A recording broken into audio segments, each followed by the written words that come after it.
Ela tá muito desesperada, tadinha, coitada. Sacode assim, ó.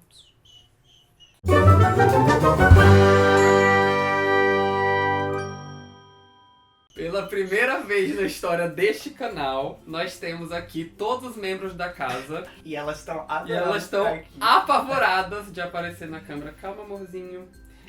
Não chora que a mãe chora com você. A Marcha, Marcha. a Janis, essa é a Amy. A mais Olha pra lá, amedrontada. neném, a mais amedrontada de todas. Ela não vai olhar, gente. E aí temos aqui Júlia e Miki, que moram aqui comigo. Vocês já viram neste canal uma vez. Você quer ir embora, meu amorzinho? Mas são Vai. 6 membros pela primeira vez. São 6 membros pela Oficialmente, primeira vez. Vamos deixar Ai. as bichas irem embora? Peraí que elas estão nervosas. que elas Calma. não podem ir embora. Oi, gente! Então, segunda vez que temos essas visitas maravilhosas aqui no Muro Pequeno. O Miki e a Júlia, que vocês já viram aqui num vídeo que a gente já fez uma vez. Só que há uma mudança importantíssima desde a primeira vez que eles apareceram neste canal. É que agora Miki e Júlia também têm um canal no YouTube. Apadrinhado por Muro Pequeno. Apadrinhado pelo Muro Pequeno com muito orgulho, né? Vocês estão vendo que esse cenário aqui não é o cenário deste canal, né? Mas eu fiz questão de vir fazer esta visita na mesma casa, no caso onde a Porque é gente muito mora. longe, né? E é muito bom ter os meninos aqui. Os meninos fazem o canal TV em Cores, que é um canal falando sobre representatividade... Fala um Cultura pouquinho. nerd na perspectiva LGBT. Isso aí. Então, um canal super bacana, já deixo a dica pra vocês irem lá ver. Mas antes, vamos falar hoje sobre queerbaiting. Que é um tema que eu já tô querendo trazer cá pro canal faz muito tempo, mas que vai ser muito bacana debater com os meninos aqui, principalmente porque eles estão lá falando sobre séries, sobre TV e tudo mais. É um tema que eles têm bastante experiência em Destrincha conversar lá. aí. Então, primeiro, conta que pra é, mim né? o que é queerbaiting. Queerbaiting é uma palavra, obviamente, em inglês, que significa o que a gente bota no aportuguesado, isca de viado ou isca de sapatão. É uma coisa que é feita muito na mídia pra trazer o público LGBT sem dar representatividade. Isso acontece há muitos anos, já acontece desde 1920, que tem até filmes que mostram essa história de você sempre ter um personagem com um contexto LGBT por trás, onde tem sempre aquele personagem que se olha demais, ou aquela coisa que você sabe que aquele casal é casal, mas ele nunca é casal de verdade. Então você fica lá na fanfic, na crença, assistindo todos os episódios e Na nada esperança de que aquela história vai desenrolar, mas Nada acontece. ela não E assim, desenrola. às vezes o queerbaiting ele tem certos níveis de... Ele deixa de ser um pouquinho queerbaiting, mas continua sendo. Como, por exemplo, canais LGBTs em séries ou filmes, que eles são casados, eles são personagens LGBTs, mas eles nunca se beijam, eles só se abraçam, quando eles vão deitar na cama eles estão sempre separadinhos. Eles não têm o mesmo tipo de abordagem que um casal hétero teria que de poder mostrar afeto naturalmente. É que você vê até casais LGBT na série que tem uma quantidade muito menor de tempo na série do que um casal hétero. Mesmo que os dois sejam personagens principais. Ou a narrativa é menos explorada. Exatamente. Eu sempre dou o exemplo de Modern Family, que tem inúmeros... Tem muita diversidade naquela série, ela é bem Sim. legal. Ela tem gente latina, ela tem um casal de 2 pessoas gays. Só que é isso, os casais héteros, eles se beijam, eles têm muito afeto ali e você vê sempre que é um casal que eles dão beijo na bochecha quando eles vão se despedir. O que eu acho que assim, que é mais complicado nessa história do queerbaiting é porque tem alguns elementos da narrativa ali que são elementos que não são visíveis pra qualquer pessoa. Porque dentro da cultura de pessoas que vivem numa sociabilidade, numa formação, numa socialização dentro da cultura hétero, as pessoas são formadas pra esperar que todo mundo seja heterossexual. A gente, no momento em que a gente, né, vive outras experiências sexuais, sendo gays ou lésbicas ou bissexuais e tal, a gente quebra um pouco essa expectativa. Então, quando tem ali uma pequena insinuação, a gente vai sacar. Mas outras pessoas que não estão ligadas com essas outras possibilidades de vivência da sexualidade não vão sacar. E aí tem essa coisa de você oferece um conteúdo que se torna interessante para as pessoas LGBT, mas você não corre o risco de se comprometer e de sujar a sua barra com público homofóbico. O que é bem sacana, assim. A gente tem vários exemplos, né? Porque afinal isso acontece toda hora. Mas eu vejo muitas séries que isso acontece e eu me sinto muito mal porque eu me sinto comprada. Por muito tempo eu vi uma série chamada Resolve and Islas. É uma série que na verdade é baseada em livros, pelo que se eu não me engano. É uma personagem que é uma policial e a outra é uma médica legista e elas são melhores amigas. E desde o primeiro episódio você já acha aquela relação super esquisita. Porque a médica legista ela é aquela pessoa que é muito calada, muito na dela, ela tem uma dificuldade de lidar com pessoas que ela não tem com a policial. E a policial, elas trocam uns flertes muito específicos e elas até brincam na série, que eu acho que é uma sacanagem. E tem uma outra série que isso acontece muito, que eu acho que é tipo o queerbaiting escorre na tela, Você nem precisa assim. falar que eu sei qual é. Qual que é? É Sherlock. Sherlock. Gente, sério, a série é muito bem produzida, os episódios, a narrativa é incrível, mas a série é muito problemática em termos de gênero e de sexualidade. As personagens mulheres são super mal construídas. E assim, tem uma coisa muito esquisita na relação do Sherlock com o Watson. Porque eles exploram o tempo inteiro aquela coisa, aquelas nuances. Tem aquela coisa do garçom que vai servir eles na lanchonete, pergunta se eles são namorados e não sei o quê. E eles têm o tempo inteiro que dizer que não são e tal. E eles Mas fazem... ainda tem uma olhadinha de risadinha, Sim. tipo, será que a gente é, será que a gente não é? E eles fazem piada, eles exploram brincadeiras com isso dentro do roteiro. Saiu agora recentemente a 4ª temporada, e sério, na 4ª temporada tá gritando em níveis absurdos. Eu poderia dar um spoiler aqui, não vou dar o spoiler, mas assim, reparem as cenas finais do último episódio. Sim, Eu queria dizer que eu não assisto essa série, porque eu já soube desde sempre que essa série é pra você chorar do queerbait.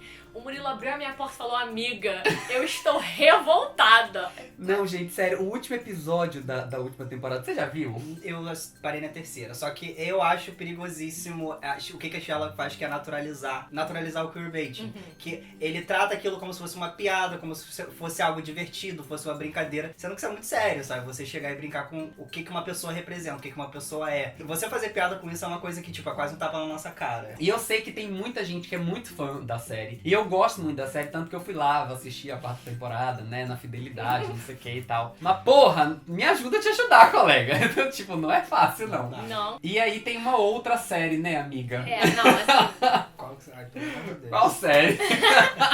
Se for, É. se for a série que eu odeio... É a série que É você a série odeia. que eu Mas a gente odeio. precisa falar sobre É É uma, ela. é uma série que ela é tão ruim que os atores não estão mais nela. Tem toda uma reformulação de elenco que é Once Upon a Time. Once Upon a A gente Time. tem aqui todo um debate na casa sobre Once Upon a Time. e a gente, todo mundo reconhece, é muito É ruim. bem... Porém, ela também... Eu ela- confesso que eu gostei muito na primeira temporada e eu consegui ir curtindo a série ali por um tempo. Inclusive na temporada lá do Wonderland, que foi horrível.